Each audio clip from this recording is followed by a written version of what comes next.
Olá, amigos e amigas da internet, irmãos e irmãs de Ideal Espírita. Sejam muito bem-vindos ao canal do NEP Grupo Socorrista Emmanuel, levando a mensagem da doutrina espírita e das mensagens de Jesus para todos os corações. Meu nome é Marcos, sou voluntário do Grupo Socorrista Emmanuel, ligado à Aliança Espírita Evangélica. Nós estamos estudando o livro O que é o Espiritismo, de autoria de Allan Kardec. Esse livro que foi lançado em 1859 e teve uma outra edição em 1864, quando foi a última edição desse livro. No vídeo anterior, nós falamos sobre a introdução dele, chamado Preâmbulo, e vamos dar continuidade ao estudo desse livro, falando sobre a primeira parte do primeiro capítulo, Pequena Conferência Espírita, onde são diálogos. O primeiro diálogo é com um crítico. Então, antes de começarmos o nosso estudo, peço a vocês que sigam o canal, ativem as notificações, deixem o seu like, comentem e espalhem essa mensagem de esperança, de conhecimento, de sabedoria para todos os corações, para aquelas pessoas que se afinizam com a doutrina espírita, que querem conhecer um pouco mais sobre os livros das obras básicas de Allan Kardec. Vamos fazer esse estudo contínuo, lendo e comentando trechos dos livros de Allan Kardec. Quero fazer aqui uma correção, que no vídeo anterior, no nosso primeiro vídeo, eu havia mencionado o nome errado de Allan Kardec. O nome dele realmente é Hippolyte Léon Denisard Rivaio. Então esse é o nome correto de Allan Kardec. Então nós vamos começar aqui o nosso estudo falando sobre o capítulo 1 do livro O que é o Espiritismo.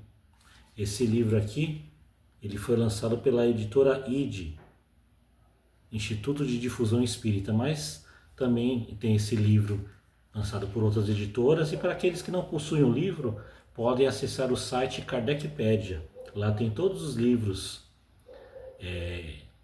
escritos por Allan Kardec, Livro dos Espíritos, Livro dos Médiuns, o Evangelho segundo o Espiritismo, o Céu e o Inferno, a Gênese, além desse livro aqui, O que é o Espiritismo, obras póstumas e todas as edições da Revista Espírita, de 1858 a 1869. Então, vamos começar o nosso estudo,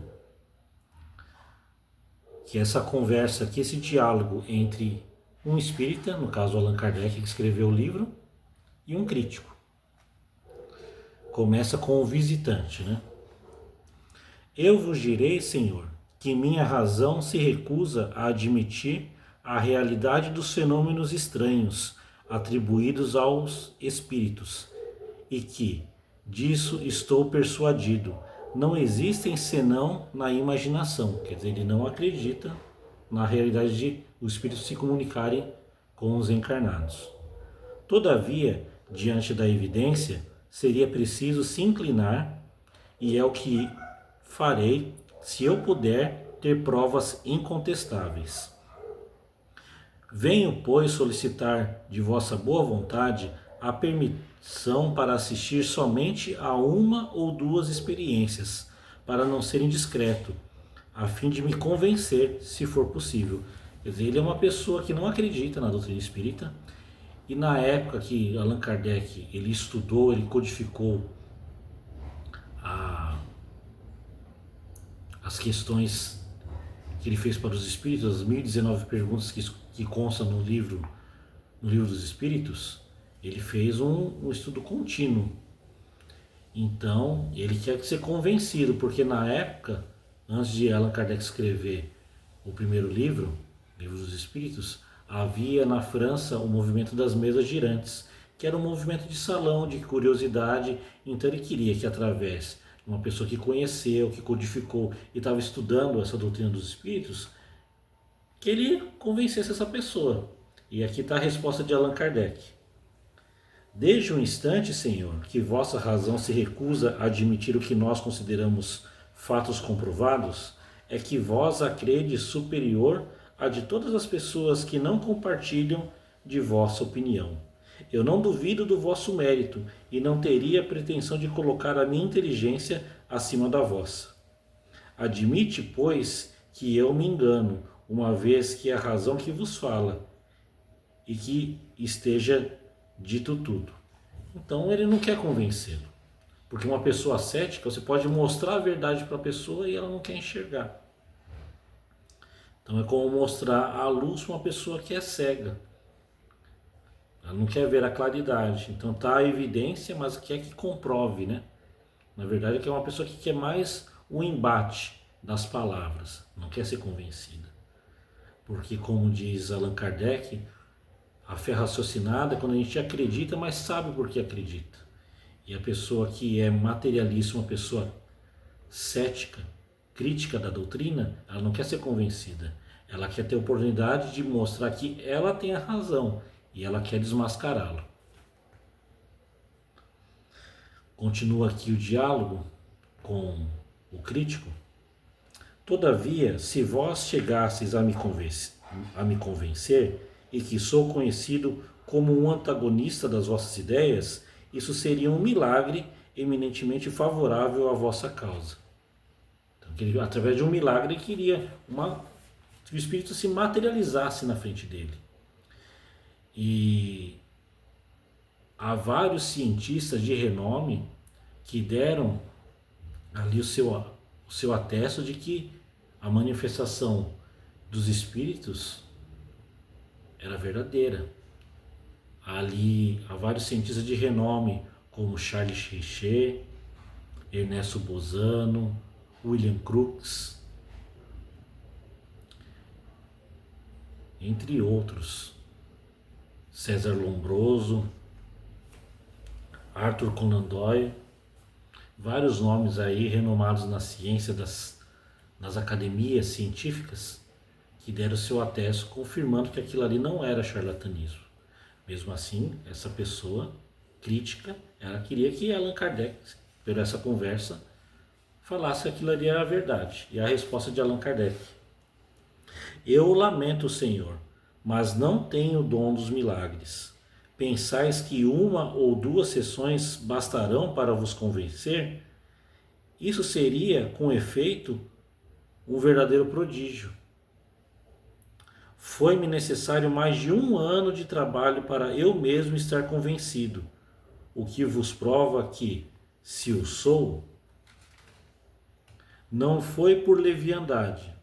Aliás, Senhor, eu não dou sessões, e parece que vos enganastes sobre o objetivo de nossas reuniões, já que nós não fazemos experiências para satisfazer a curiosidade de quem quer que seja. Então, Allan Kardec fala que ele demorou mais de 1 ano para ser convencido, porque Allan Kardec também era um cético. Quando falaram para ele sobre o movimento das mesas girantes em Paris, ele não acreditou. Aí um conhecido dele falou assim: não, vamos até lá, um desses salões, que você vai ver que tem algo muito interessante. Atrás de um efeito inteligente, deve haver uma causa inteligente. Então, não era apenas uma brincadeira de salão, um divertimento social. Havia algo ali que um professor, discípulo de Pestalozzi, ele colocou o nome dele, né, à prova, sendo que ele foi apagado das listas dos educadores franceses. Não se tem praticamente nenhum livro em nome de Hippolyte Denisard Leon Rivail, porque ele se dedicou totalmente à doutrina espírita. Então, através do método cartesiano, um método experimental, que ele fez essa doutrina, ele codificou todas essas perguntas de médiuns espalhados pelo mundo, escreveu, vinham as respostas.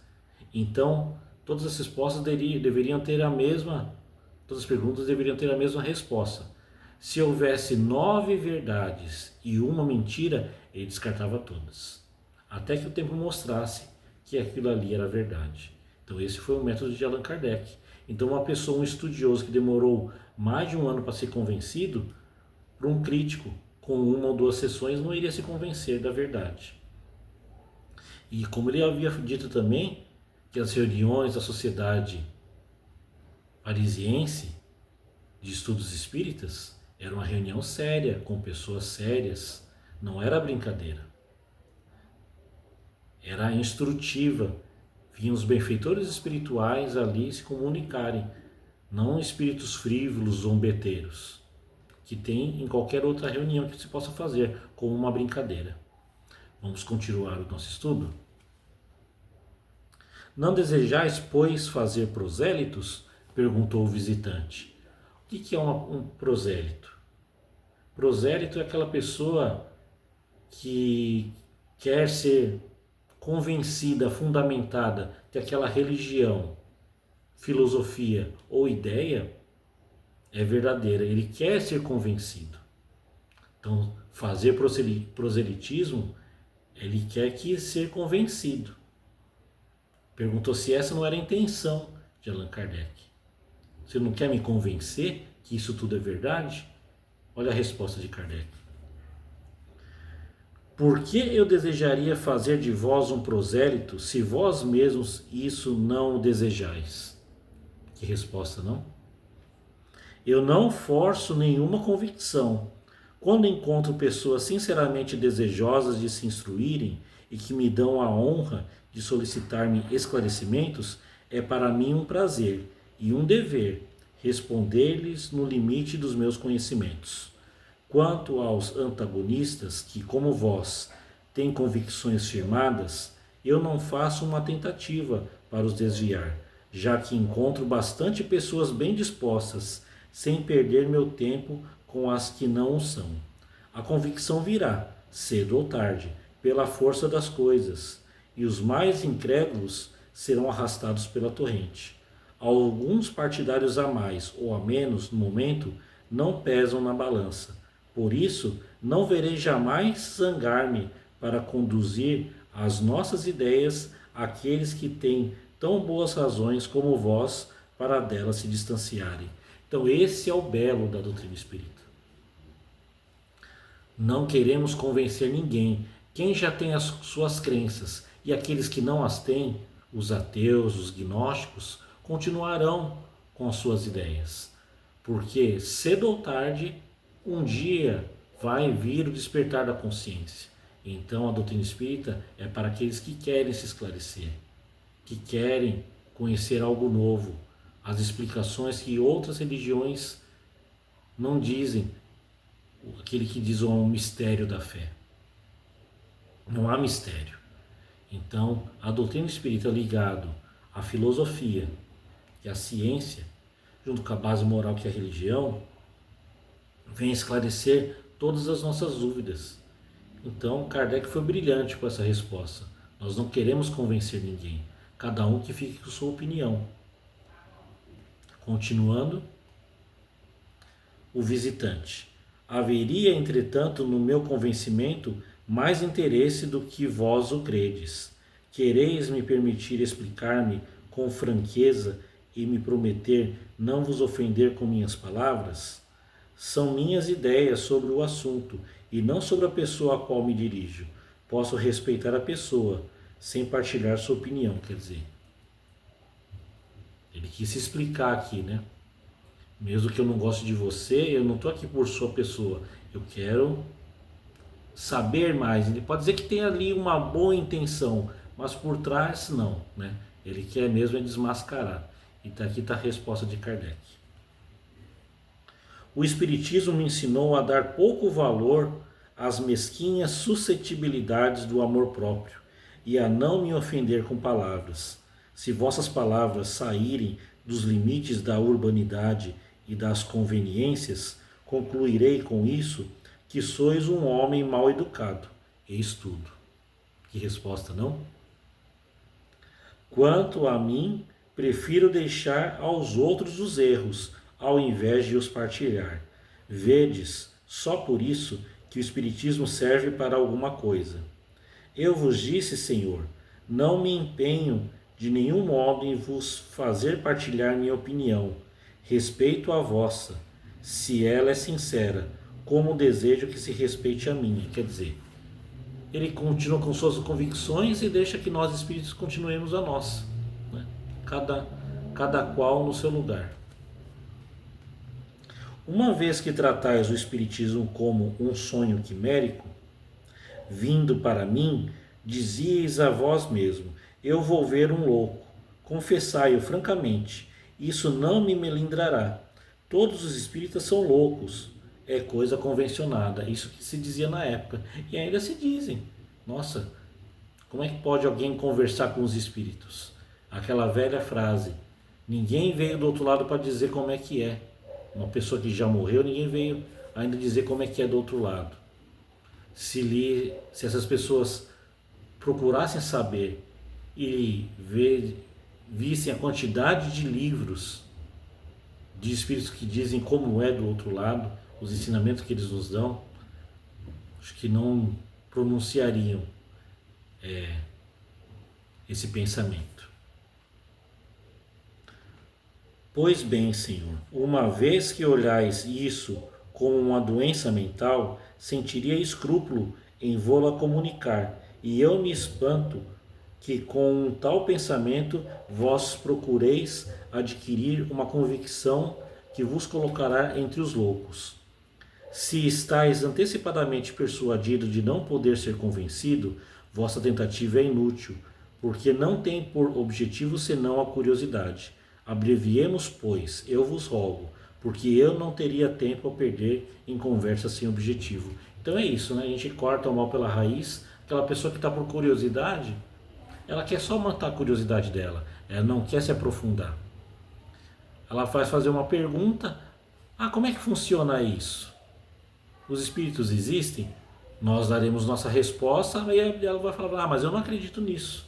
Então a gente corta. Não, de que adianta nós tentarmos explicar como é que funciona se você não acredita?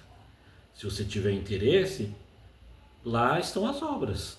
Leia, reflita, pense, e depois formule uma pergunta sincera de quem realmente quer aprender. O visitante: podemos nos enganar e iludir-nos, sem por isso ser louco. Aí Kardec responde: falai claramente. Dizieis, como tantos outros, que é um capricho que tem seu tempo, mas convireis que um capricho que em alguns anos ganhou milhões de partidários em todos os países, que conta com sábios de todas as ordens, que se propaga de preferência nas classes esclarecidas, é uma singular mania que merece algum exame. Isso é verdade. Tantas pessoas esclarecidas, tantos cientistas, tantas pessoas de renome atestaram a veracidade dos fenômenos espíritas. William Crookes, por exemplo, um dos grandes nomes da ciência no Reino Unido, que tem o seu nome na tabela periódica em um dos componentes químicos que ele descobriu, quase pôs tudo a risco com os seus ensinos, através das manifestações da médium Florence Cook, na manifestação do espírito de Kate King, durante mais de um ano. Além de ele estudar o homem que levitava, Daniel Douglas Home. Então veja que tantas pessoas de renome não iriam dar seu nome a risco se não fosse algo fútil, mentiroso, charlatão. Há muita veracidade nisso. E se espalhou muito rápido. Tantas pessoas adeptas. A última parte nós vamos comentar aqui, a questão do visitante. Eu tenho minhas ideias sobre esse assunto. É verdade. Elas, porém, não são tão absolutas que eu não consinta sacrificá-las à evidência. Eu vos disse, pois, Senhor, que tendes um certo interesse em me convencer. Eu vos confessarei que devo publicar um livro onde me proponho demonstrar ex-professo o que eu vejo como um erro, e como esse livro deve ter um grande alcance e atacar vivamente os espíritos. Se eu chegar a ser convencido, não publicarei. Quer dizer, ele quer escrever uma obra para falar que tudo isso é mentira, mas se ele for convencido, ele não vai publicar. E aqui está a resposta de Kardec. Eu ficaria desolado, Senhor, por vos privar do benefício de um livro que deve ter um grande alcance. Eu não tenho, de resto, nenhum interesse em vos impedir de fazê-lo, mas lhe desejo, ao contrário, uma grande popularidade, já que isso nos servirá de prospectos e de anúncios. Quando uma coisa é atacada, isso desperta atenção. Há muitas pessoas que querem ver os prós e os contras, e a crítica a faz conhecida daqueles mesmos que dela não sonhavam. É assim que a publicidade, frequentemente, sem o querer, aproveita aqueles aos quais se quer prejudicar. A questão dos espíritos, aliás, é tão palpitante de interesse e ela espicaça a curiosidade a um tal ponto que basta mencioná-la a atenção para dar o desejo de aprofundá-la. Então, uma nota aqui no livro, no rodapé: depois deste diálogo, escrito em 1859, a experiência veio demonstrar largamente a justeza dessa proposição. Por quê? Como esse livro foi escrito em 1859, 2 anos depois, no ano de 1861, mais precisamente em 9 de outubro de 1861, um bispo espanhol de nome Antônio Palau Termes, ele queimou vários livros espíritas em praça pública na cidade de Barcelona. Isso ficou conhecido como o Alto da Fé de Barcelona, onde esse bispo católico queimou edições do Livro dos Espíritos, do Livro dos Médios, que havia se publicado, desse livro aqui, o que é o Espiritismo, e edições da Revista Espírita, de 1858, 59, 60 e 61. Tudo em praça pública. E aquilo chamou a atenção de muitas pessoas. Mas por que está queimando esses livros? O que é que tem ali que não é para as pessoas saberem o que está escrito? E tudo que é proibido aguça a curiosidade. Então acabou sendo uma propaganda para que as pessoas procurassem saber o que havia naqueles livros que causavam espanto, raiva, cólera da Igreja Católica. E aquilo ali chegou ao ápice desse ato aí de queimar os livros em praça pública em Barcelona, chamado de Alto da Fé, que o Espiritismo se propagou ainda mais, tanto na Espanha, tanto na França e em boa parte da Europa. Depois, boas parte dessas edições desses livros vieram parar aqui no Brasil, onde o Espiritismo se propagou. Então, o que Allan Kardec falou, que esse crítico iria publicar um livro, e se fosse convencido não era publicar, ao contrário, Kardec o incentivou a escrever. Continue escrevendo, fale mal. Até porque Allan Kardec dizia que numa livraria espírita tem que ter os livros contra a doutrina. Para quê? Porque o espiritismo é chamado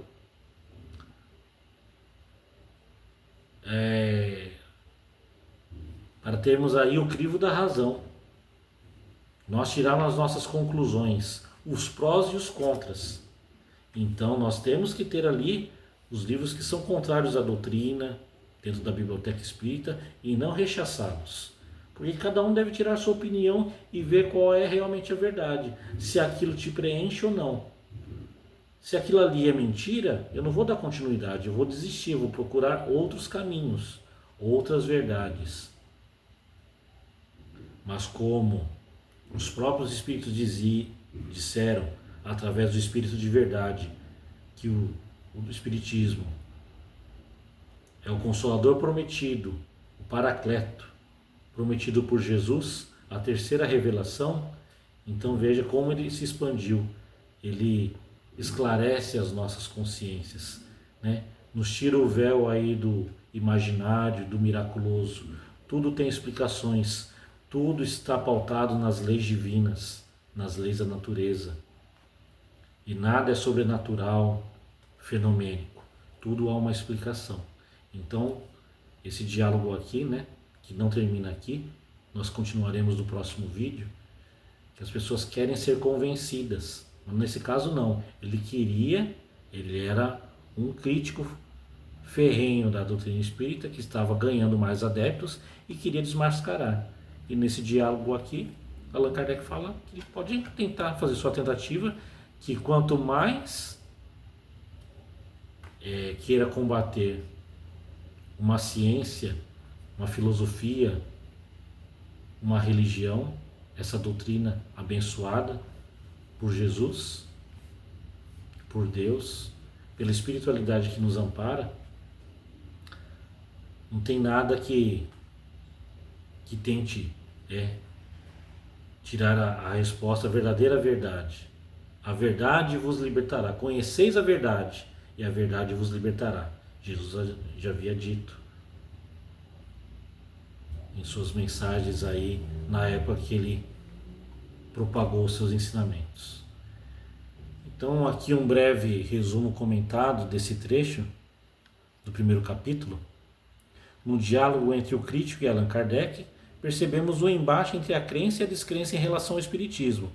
O visitante cético expressa sua dificuldade em aceitar a existência dos fenômenos espíritas, mas demonstra interesse em observar algumas experiências.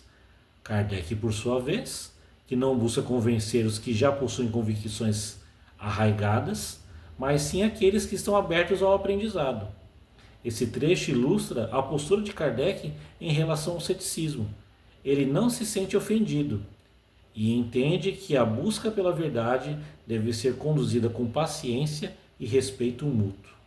Kardec ressalta que sua convicção sobre o espiritismo não foi imediata, mas fruto de um trabalho contínuo, o que destaca a importância da reflexão e da experiência na formação de opiniões.